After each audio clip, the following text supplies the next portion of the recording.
प्रिय श्रद्धालुओं, जय श्री कृष्ण, जय श्री राम, जय श्री राधे राधे, जय श्री महाकाल। इस प्रवचन में आपको श्रवण कराएंगे शशिकला के स्वयंवर की कथा। व्यास जी कहते हैं, राजकुमार सुदर्शन के कोई सहायक नहीं था, न पास में संपत्ति थी और न प्रसिद्ध व शूरवीर ही था। केवल जगदम्बा का काम बीज मंत्र उसके हृदय में बस गया था। उसी मंत्र के जप के प्रभाव से सुदर्शन की सिद्धि मिल गई। संगवेरपुर के अध्यक्ष निषाद राज ने सुदर्शन के पास आकर उसे एक उत्तम रथ चढ़ने को दिया।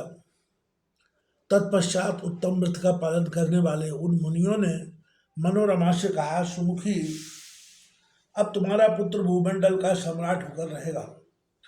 सुदर्शन को सभी विद्याएं सुलभ हो गई थी। वह राजकुमार रथ पर बैठकर जहाँ जाता वहीं तेज से ऐसा जान पड़ता था मानो एक अक्षुणी सेना उसके साथ हो। उधर शशिकला के पिता राजा सुभाव ने कन्या के विवाह योग्य समझकर बड़ी सावधानी के साथ स्वयंवर की तैयारी कराई। महाराज सुभाव के दरबार में इच्छा स्वयंवर की योजना बनी। शशिकला का मन उद्विग्न हो गया।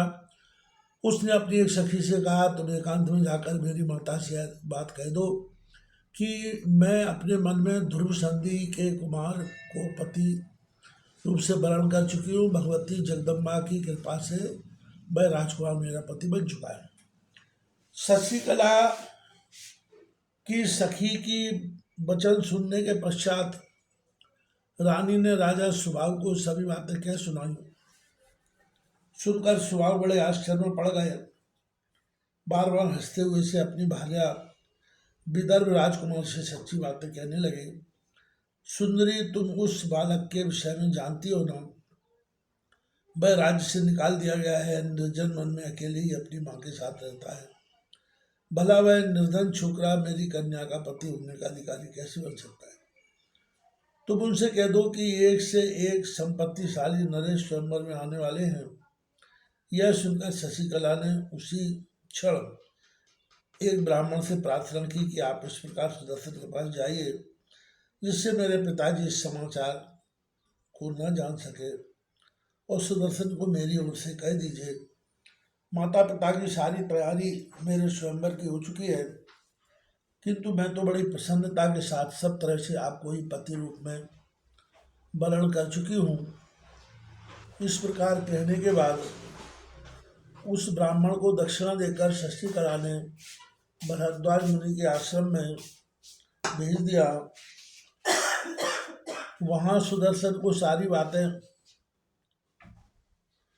बताकर फिर वह लौट आया। व्यास जी कहते हैं, राजन, अपने पुत्र सुदर्शन को स्वयंवर में जाने की तैयारी देख उसके माता मनोरमा के मन में महान कष्ट होने लगा। वह कहने लगी, अब पुत्र, आज तुम कहाँ जाने की तैयारी कर रहे हो? अरे, वह समाज राजाओं का है जिसने तेरे पिता को मार डाला था। वह राजा भी स्वयंवर में आएगा। वहां अकेले जाने पर संभव है तुम्हें भी मार डाले। सुदर्शन ने कहा, कल्याणमयी माँ होनी तो होकर ही रहेगी। भगवती की कृपा से मेरे मन में भय का नाम तक नहीं है। माता मनोरमा अत्यंत भयभीत होने के कारण कांप उठी। उसने कहा, बेटा, मैं भी तुम्हारे साथ चलूंगी। मैं तुम्हारे बिना एक क्षण भी नहीं रह सकती। यूं कहकर वह अपनी दासी को साथ ले पुत्र के सहित हर्षपूर्वक वहां से चल पड़ी। विप्रों के आशीर्वाद दिए। रघुवंशी सुदर्शन, मनोरमा और धाय तीनों एक ही रथ पर चढ़कर समयानुसार काशी पहुंच गए।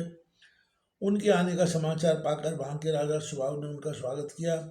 राजा युधाजित भी अपने दोहित्र शत्रुजित के साथ वहां आया था तथा अन्य प्रांतों से बहुत से महान प्रतापी योद्धा उस स्वयंवर में सम्मिलित हुए थे।